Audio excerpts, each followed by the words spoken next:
Support comes from the Missouri Forest Products Association. Missouri produces wood pallets, railroad ties, white oak barrels, hardwood floors, and more. Details on the variety of products made in the state are at choosewood.com. This is St. Louis on the Air from St. Louis Public Radio. I'm Elaine Cha. And I'll just stare at it for 30 seconds being like, whose name is this? Before I realize it's my name. What a not big deal thing it has been. Keep our children safe. Being an adult and making my own decisions and eating candy for breakfast every morning.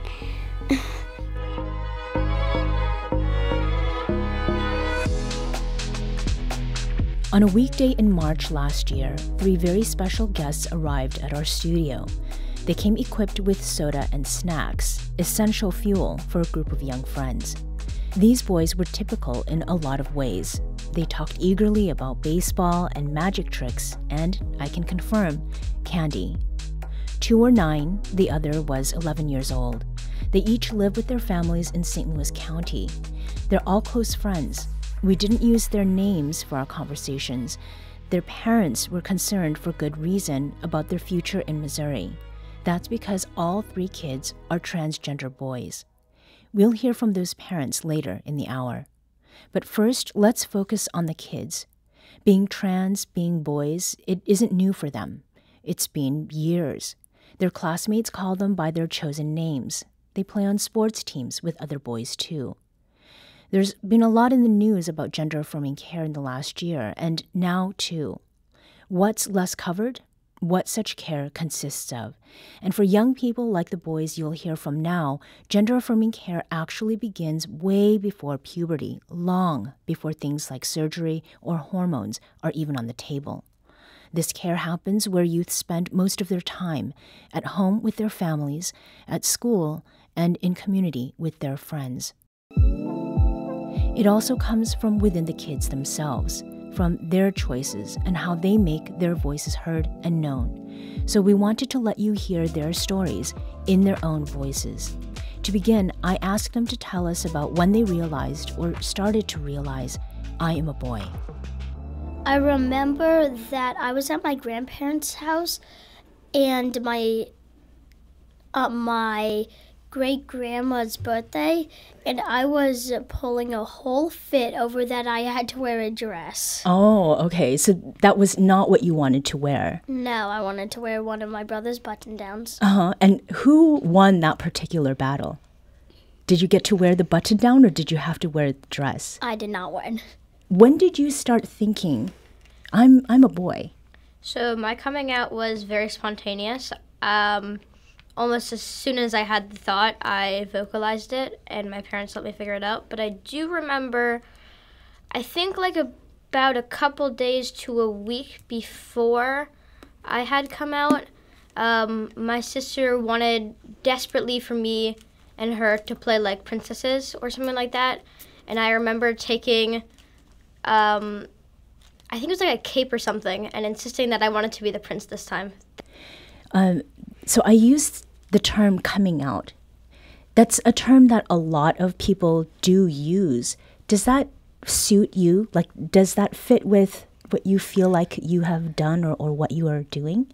Well, I like to call it embracing yourself like that because it's, that's what I tell my friends because I feel like my friends are are a safe place for me to be with, so I like to tell them everything I know that is not a secret. That's great.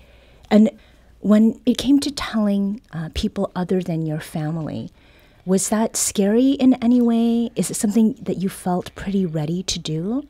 Yeah, I was always a very vocal kid. I still am, but especially when I was younger, I would just talk about literally everything that ever happened to me. I vaguely remember that earlier in the school year, one of my friends had started going by their middle name simply because they thought it was cooler. So there was already an opening for me to go by a new name.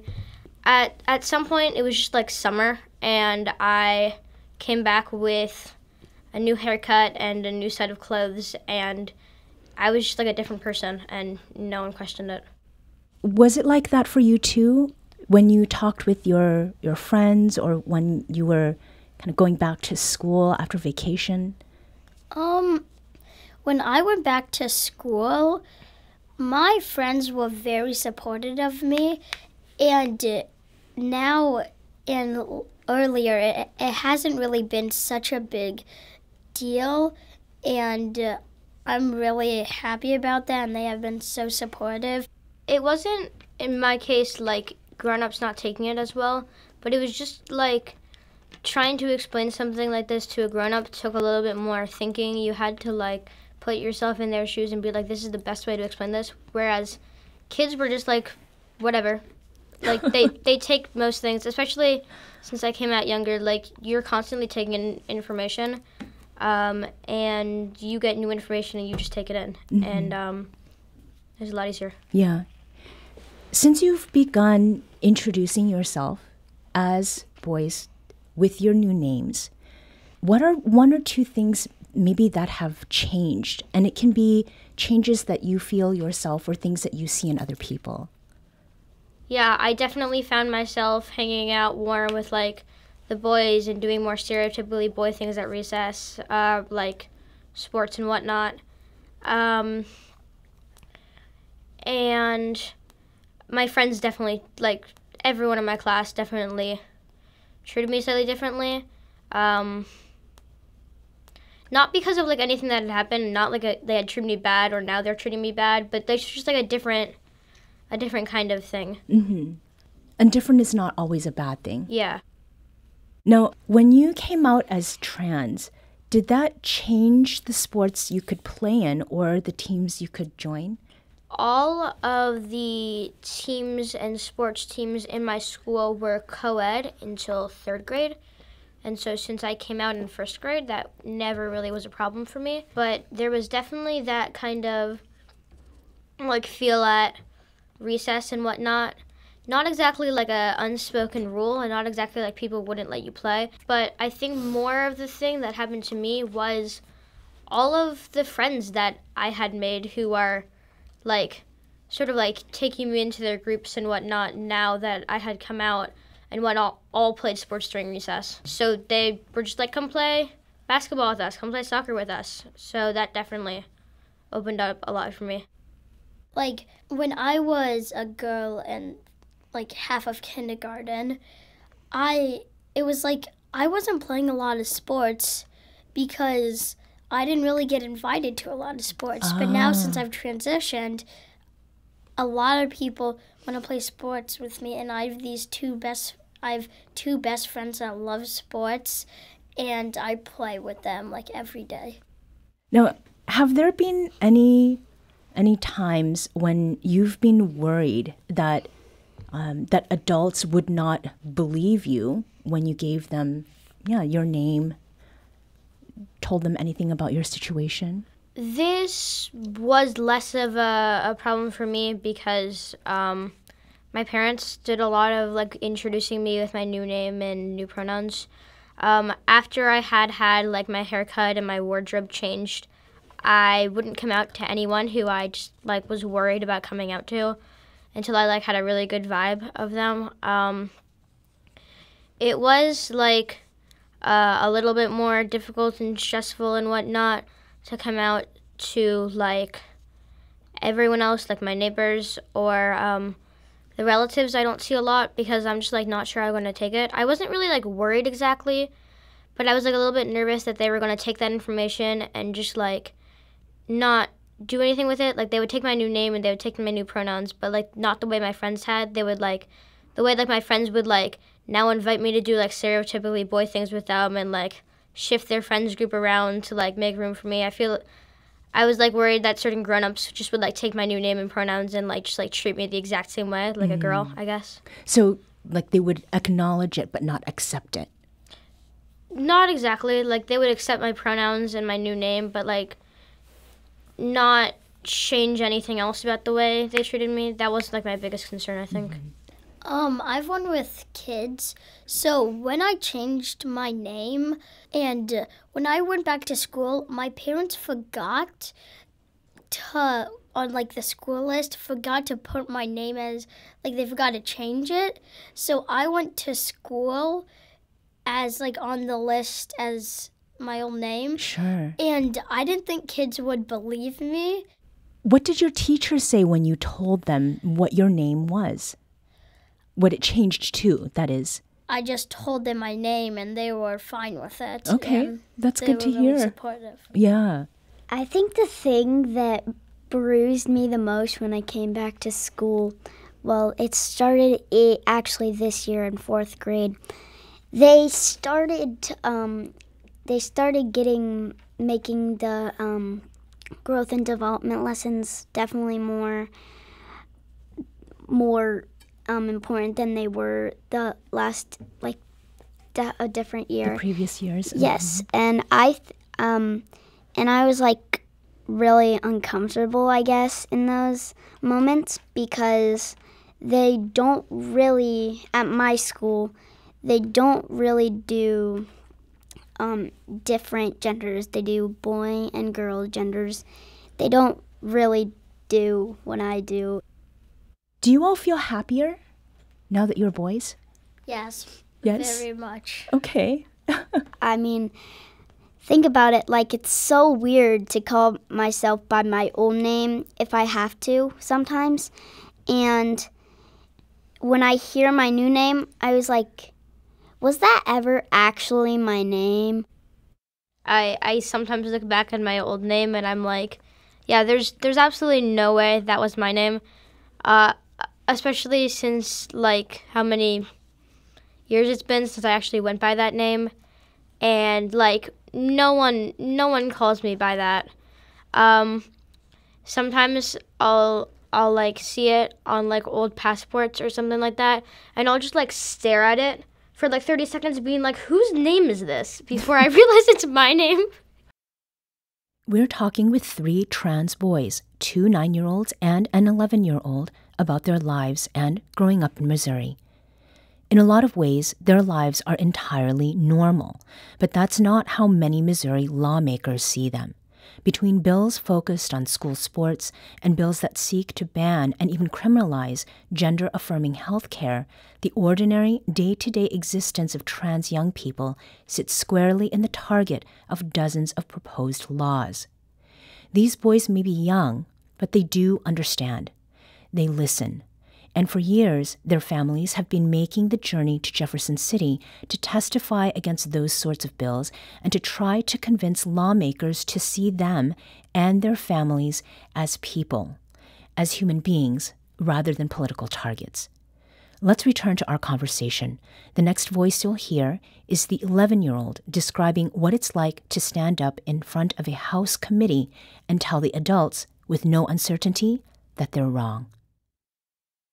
I've always been very outspoken. It's sort of it's sort of the same kind of feeling I assume for people who have like trouble giving class presentations, which is never me. But it hurt is the wrong word. It just feels wrong to know that the government is taking these bills that people are proposing, like the bill sponsors don't even know what the bill is about. They're like, this bill will save women's sports, and then give no explanation how, no explanation why, and they'll like misdirect the conversation, and they'll try to like pretend that they don't know what these bills are. And it's just like, it's a slightly annoying feeling to know that like there are lots and lots and lots of people here telling you that this bill is wrong, and yet you file it years and years and years over and over again. Mm-hmm. With your parents, do you talk about these things that lawmakers want to pass? I am not allowed to protest because my dad and mom don't want me hearing all this terrible stuff. But I go to Jefferson City and talk to senators to try to change their mind about all these bad bills.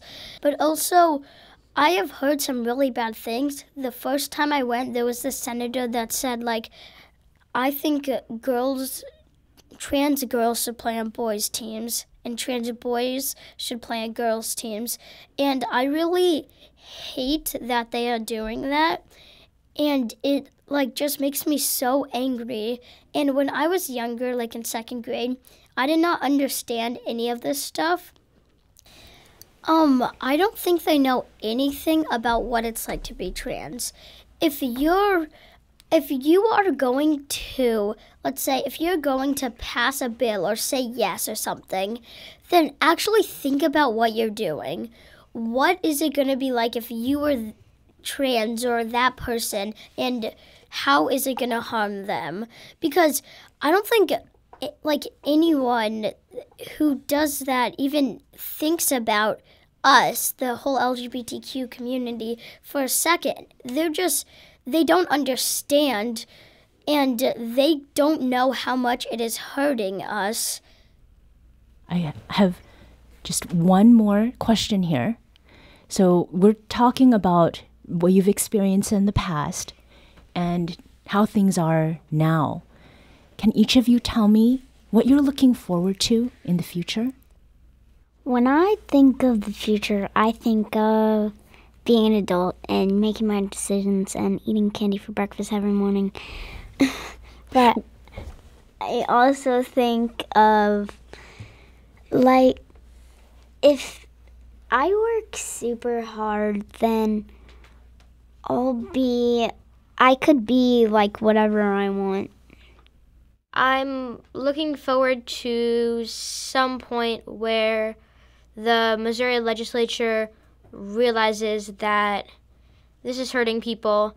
There's always going to be hate for different minorities. Any minority, anywhere, there's always going to be something. I've learned that the hard way. But if the majority of anyone there is willing to stand up, then you can make a real difference. And I'm looking forward to the point where Missouri legislature realizes exactly what these bills will do, because I'm pretty sure it'll shock them. I'm glad to hear that there are places where you are getting support and that you are continuing to support each other. Thank you so much for joining our show today and for talking with us about things that are really personal and very touching. Thank you. Thank you.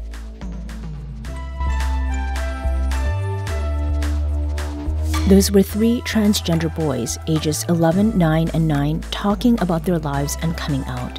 I spoke with them in March last year. We need to take a quick break, but we'll continue this conversation when we return. This is St. Louis on the Air on St. Louis Public Radio.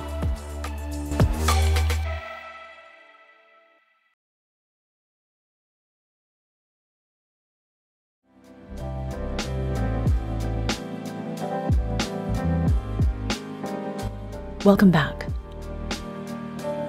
We're listening back to a conversation about the Missouri legislature's efforts to restrict the lives of trans people. Before the break, we heard an interview I conducted with 3 trans boys reflecting on their lives and hopes and worries. I sat down with them in March of last year, a time when the Missouri legislature was considering dozens of bills related to trans people. Some of those bills are now law, like a ban on gender-affirming care for minors. Another bill targeted trans student athletes, banning them from competing on teams that reflect their gender identity. That was 2023. This month, the Missouri legislature commenced its 2024 session, and once again, lawmakers have filed dozens of bills about trans people. Now, it's true that legislation is about people, but it's impossible to ignore just how personal these bills are. That ban targeting trans athletes that became law last year, that kept just 10 students off specific teams. Its toll on those student athletes is another matter. This year, bills that restrict bathroom access, medical care, and more have picked up where lawmakers left off in 2023. But there's opposition to this reach into the lives of trans people. For just as long as the Missouri legislature has been working to enact restrictions, trans people and their families have been going to Jefferson City to face those lawmakers. During a hearing last week, one father of a 10-year-old trans child asked lawmakers to leave his family alone. My kid trying to go to the bathroom in school with dignity is not the issue, but it is bills like this that will drive my family from this state. I mean it. I am desperately fighting to stay. My parents are here. I want my kids to raise another generation in this home that my grandpa built. And I feel like I'm drowning because it happens again and again and again that we have to come here and fight for just the basic dignity of our kids. And so I'm begging you. I don't know how else to say it or what the magic words are. I am begging you just to leave us alone. That was Rabbi Daniel Bogard testifying at the Missouri legislature last week. In March last year, I sat down with Bogard and 2 other parents of trans kids to talk about what it's like to defend their children in the halls of power. Along with Bogard, I was joined by Maharat Rory Pickernice and Hannah, a mom to a then 9-year-old boy who asked that we only use her first name. I started the discussion with a question for Daniel Bogard. I asked him to describe how his son had come out to him. Yeah, by the time my son looked at us and said that he was a boy, it was like a slow-moving train that had been coming down the track for a long time. So the biggest fights that we had, that I remember, I think they're still the biggest fights, were when he would need to dress up in a dress for a formal occasion. The thing he talked about was his great-grandma's 90th birthday. But the truth of it is, there were so many moments. When he was 4 or 5 one night while I was putting him to bed, he asked me if God could make him over again in a boy's body. At almost every age, he was choosing boys' clothes and boys' toys and wanting to play with friends who were boys. So, he started asking and begging us for a boy's haircut, a short boy's haircut, and we processed our own transphobia. First, we cut his hair to his shoulders and then to his chin, and then finally gave him that short boy's haircut. In the moment we did, he looked at us and he said, "I'm a boy," and that was it. That was it. Does that resonate in any way with you, Hannah, or with you, Rory? Yeah. My son was 6 when he told me and his dad that he's a boy. And before a couple years leading up to him telling us, he just went really quiet. He went from being really engaged and playful and happy to being really withdrawn, looking exhausted all the time. I was sure he had some sort of illness that was causing him to be so lethargic and tired all the time. And once he told us that he's a boy, he was bouncing off the walls, couldn't wait to put on boy clothes and get his hair cut, and he had a name picked out already. And it was, just instantaneous excitement, and he just reemerged. He was really ready then. Yes. Yeah. Rory, how about with you? Our story is actually a very different story. We did not have any clue at all that this was something that was going to be coming. My son was 7 years old. He was in first grade. He had incredibly long hair, was going through a phase where he would only wear dresses, was doing ballet, very stereotypical girl things. Until we got an email one day from his teacher that he had made an announcement in the middle of the class to say that he had a new name and that he wanted to be treated like a boy. And we had a lot of conversations with him about what he meant by that and what was different about that. And it was still a slow process for us in that he didn't right away change all of his clothing. He didn't change his pronouns right away. And that was towards the end of first grade. And by the time we got to the end of the summer, we had gone through the same thing of first the shorter haircut to the shoulders, and then the fully short haircut. And then he was exclusively shopping on the boys' side of the store. and just lighting up when he could put on a suit and a little fedora. And by the time he started second grade, there was no looking back. So there are a lot of areas where parents typically don't let their kids make decisions for themselves. And this thing with clothing, right, and hair, this comes up pretty frequently.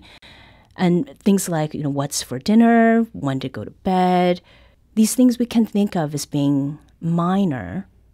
Was there something about gender identity or the way that they were expressing themselves that made that different than those other kinds of decisions that kids might want to make on their own? It's a hard question to fully unpack because you're watching your child discover the world for the first time, and everything is new to them, and everything is an exploration. What I think became really clear to us very quickly, though, was how much gender expression was really a reflection of something much more profound.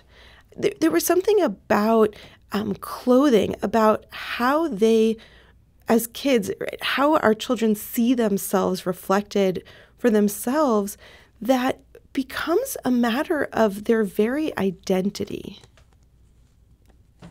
Yeah, I mean, I also, from the very beginning with my son, thought whether this is a phase or the beginning of a really big transition, I want all of my kids to always look back on this time and know that no matter what, their parents stand behind them. So phase or not, we're here for you while you, explore yourself and the world. Mm-hmm. Oh, yes. I was just going to say, I think a really important thing to understand about this is just what a not big deal thing it has been for my child and for so many kids to transition. I think a lot of folks who don't have a trans young person in their life imagine that this is huge and disastrous and comes with all of these reverberations. And the reality is this has been so easy. Being trans is one of the least interesting things about my kid.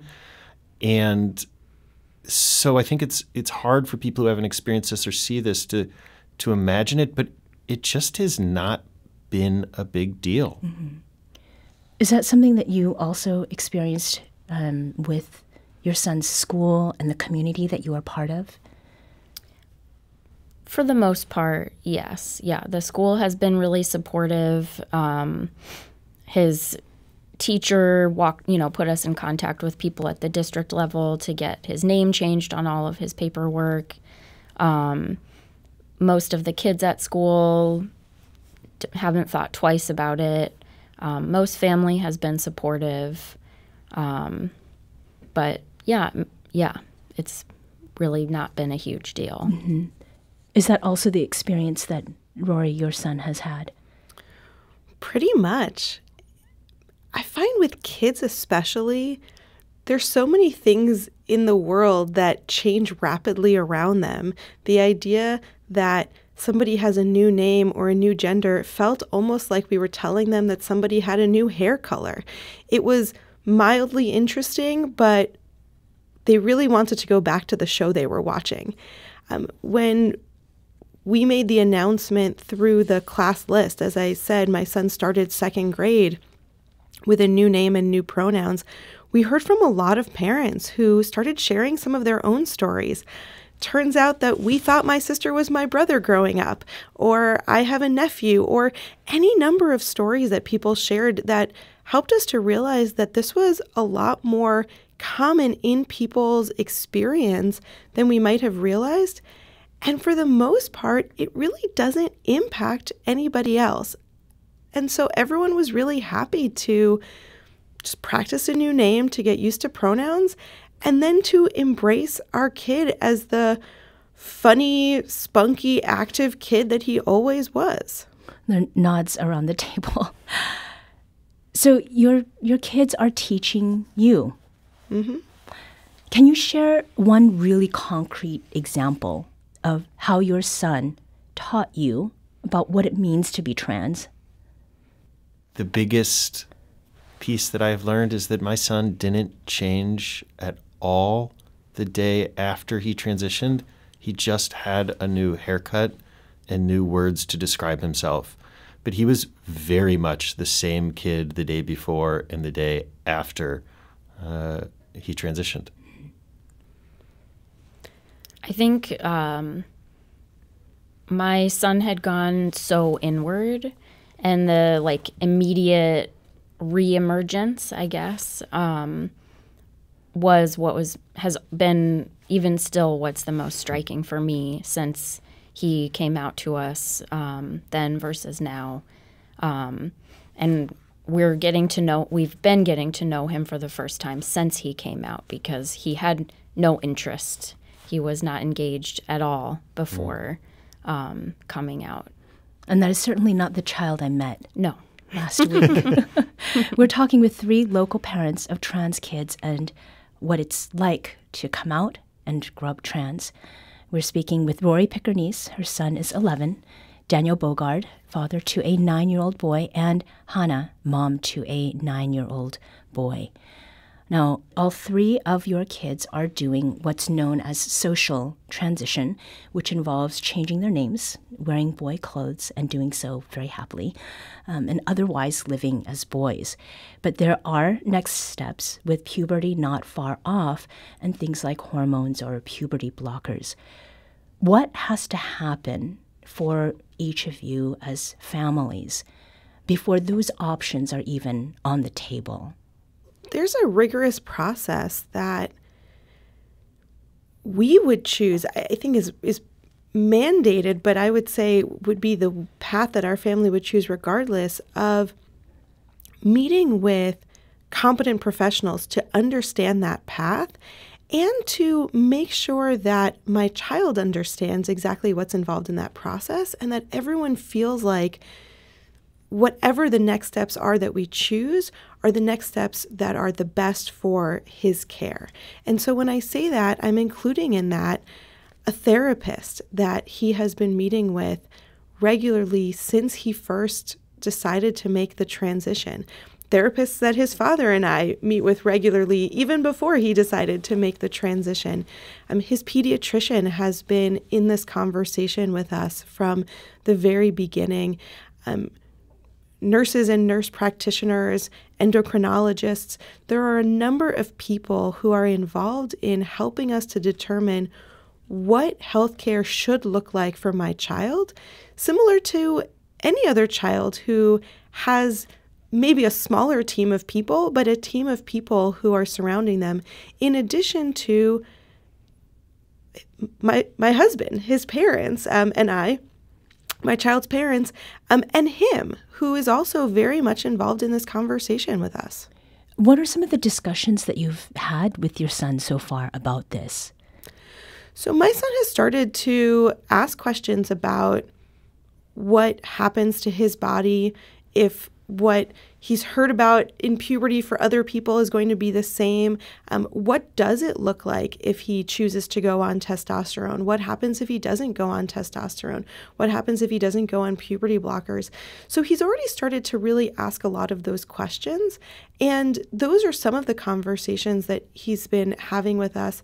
But what's also become really clear in those conversations is his own comfort level with what he thinks his body should look like and should not look like.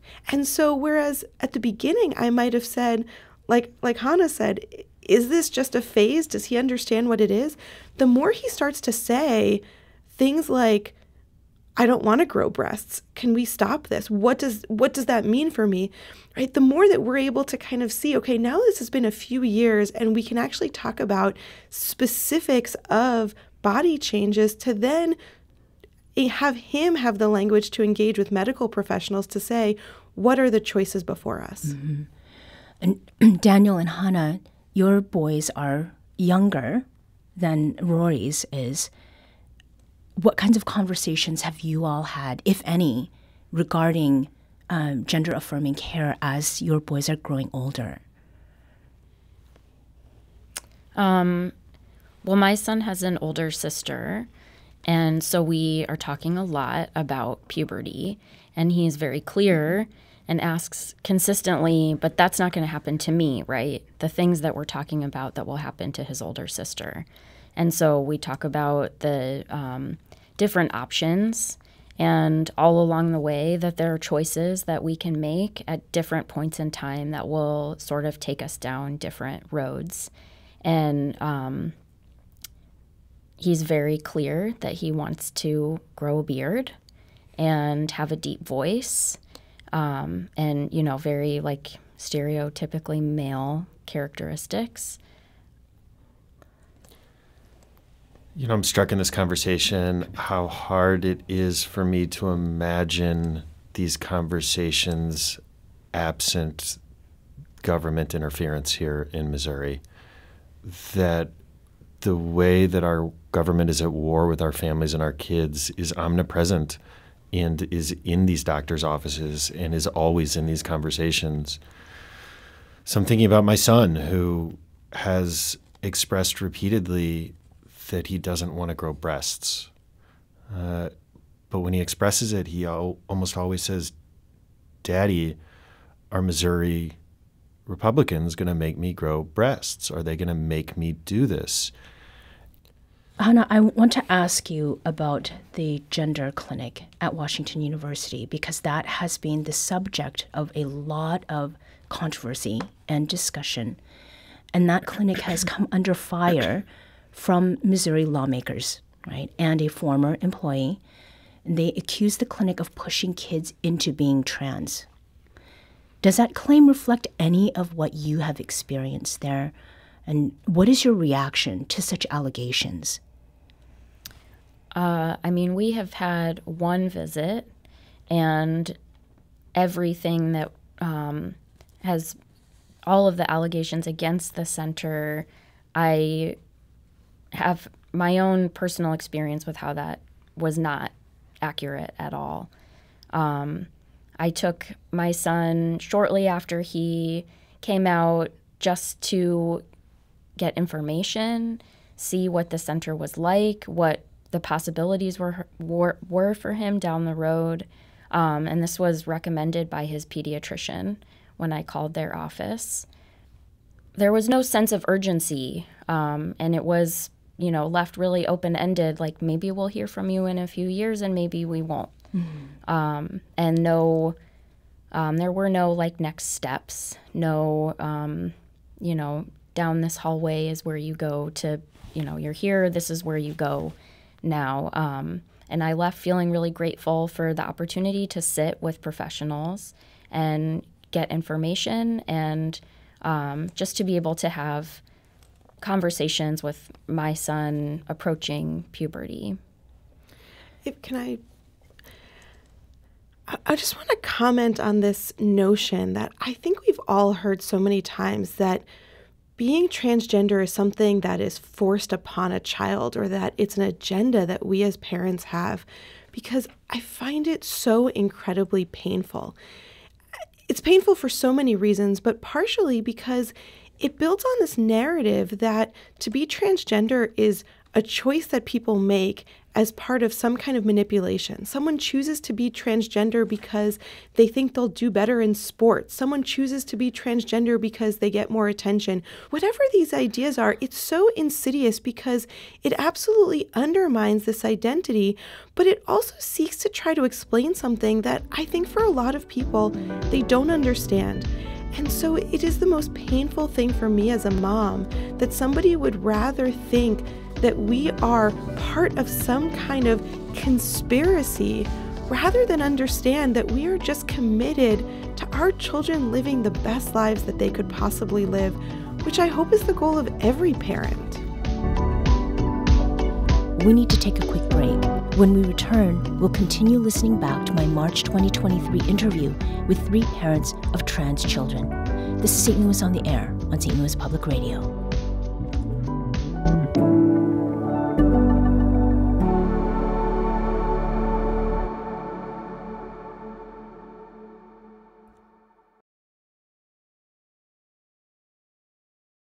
Welcome back. Before the break, the parents were discussing what it's like for families to support their children's choices made over the years to live as boys. Let's talk about the Missouri legislature. For about 3 years running, the legislature has proposed bills that would ban your families from making a lot of choices you have made around your kids' transitions. And again, what has happened so far is the social transitions for them. What is it like to follow that kind of news with such personal stakes? And how do you manage that news as the parents of your trans kids? It's one of the hardest things I've ever had to do as a parent. Quite simply, I don't have the words to describe what it is to feel so completely powerless, to know that it is your government that is trying to undermine your ability to just live your life and to support your very own child. We've made the decision to bring our son to Jefferson City. He's been an active part of testifying against these bills since I think 2019 was the first year that we brought him to Jefferson City. And so he's keenly aware of all that's involved with that. And it's hard. I think he also feels really empowered because he's learned how to find his voice and become an advocate. So many other legislators really surround him with love and support. But as a parent, the number of days that I have driven that 2-hour drive back after waking up at 4 a.m. and driving 2 hours to get there for an 8 a.m. hearing that we may or may not have a turn, and trying to then get into people's offices just to have them hear us for 2 minutes. I get back home and I have 2 other children, and we'll come home and my kids will say, "Can I show you what I did at school today? Can I tell you about what happened at recess?" And I have nothing left to offer them. Like, it takes every ounce of energy to just drive that last 10 minutes. I'll tell myself, just get home, just get home. And that's what I find to be sometimes the most painful, is what it has taken away from me in supporting my family and my kids all the time that I'm not watching a TV show or playing a game, because all I can do is just melt on the couch from sheer exhaustion. And Daniel and Hannah, for you, both of you too are parents of more than one child.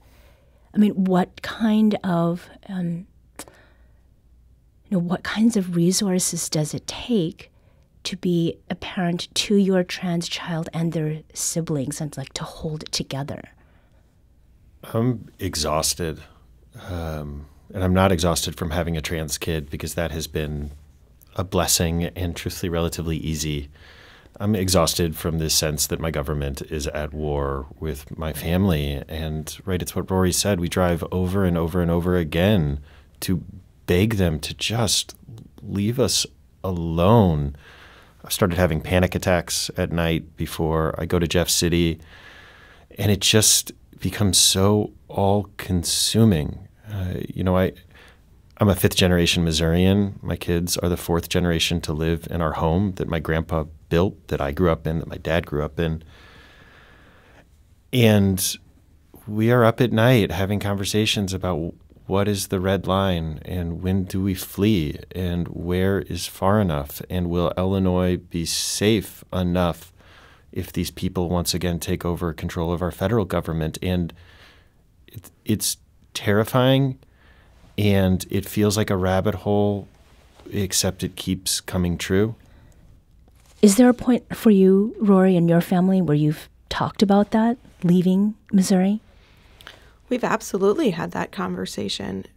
Our number one priority, and I think our number one responsibility, is to our children and to keep our children safe. And it's so wild for me to wrap my head around, because we really have this great life in St. Louis, except for the fact that the state government is making life unsafe for our family. And there's no way that we are going to risk our child if we think that life is untenable for him. What does the state of Missouri have to lose if they lose your children?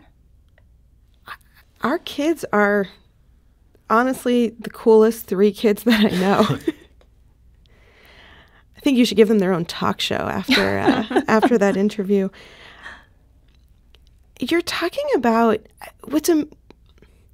when you meet a child who is trans or a child who's non-binary, you're meeting somebody who has more self-awareness than most adults that I get to meet.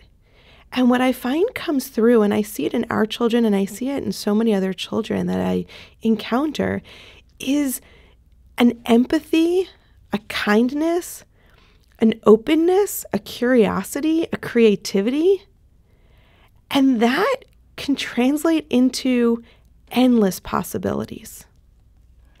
Yeah, I know my son mentioned in the interview that he feels like he's been an inspiration to some of his peers at school in finding themselves and maybe sharing that information with family or friends. And, you know, like Rory said, that can lead to that leadership quality can lead to a lot of things as he grows up. And Missouri does stand to lose a lot of, really self-empowered, self-aware youth. It's not just that Missouri would lose our kids, but it's that my kid would lose his home and that we would lose our home and our community and being their family. And look, our government is trying to make being trans so difficult that it's impossible to be trans in public. That's what all of these laws add up to when you look at their totality. And we're talking about children and families fleeing their home because our state government is telling them that they're not welcome here. You know, being trans isn't in ethnicity, but at some point the conversation is not, is this ethnic cleansing, but where in the process of ethnic cleansing are we? And it's so unreal, it's so surreal that this is our life and this is our state and this is our home, and yet it is. Last question here. What gives you hope or fuels you in moments like this? We spend a lot of time talking about the voices of hate that we encounter, and part of that is because those are very powerful voices in our state and across our country right now. But the voices of love and support are actually so much more expansive.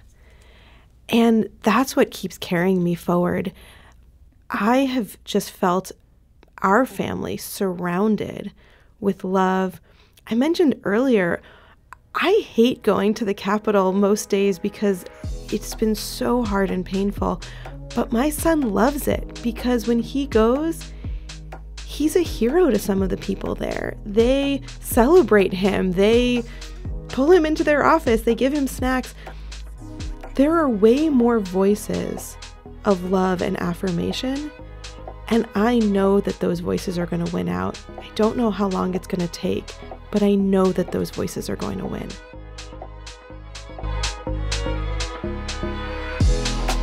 This episode was produced by Danny Wissentowski. Audio engineering and podcast design by Aaron Dorr. Our executive producer is Alex Hoyer. St. Louis on the Air is a production of St. Louis Public Radio. Understanding starts here. St. Louis on the Air proudly supports local artists by using music from Life Creative Group. Do you find yourself regularly listening to episodes of St. Louis on the Air? Suggest us to a friend you think might enjoy our conversations, and leave us a review and rating on Apple Podcasts on the App Store. It's the simplest way to help people discover our show. Thank you. St. Louis Public Radio is a member-supported service of the University of Missouri St. Louis.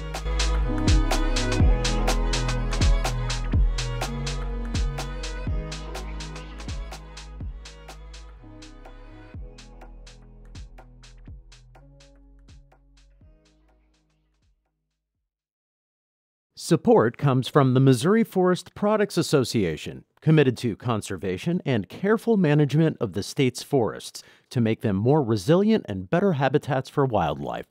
ChooseWood.com.